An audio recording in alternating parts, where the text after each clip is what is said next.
సావక తప్పదు సంపాదనన్నది ఎందుకురా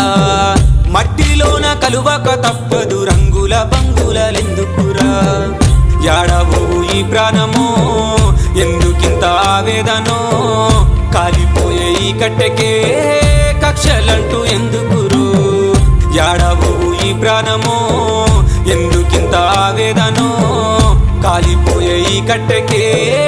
కక్షలంటూ ఎందుకురో పుట్టినోడు సావక తప్పదు సంపాదనన్నది ఎందుకురా మట్టిలోన కలువక తప్పదు రంగుల బంగులెందుకురా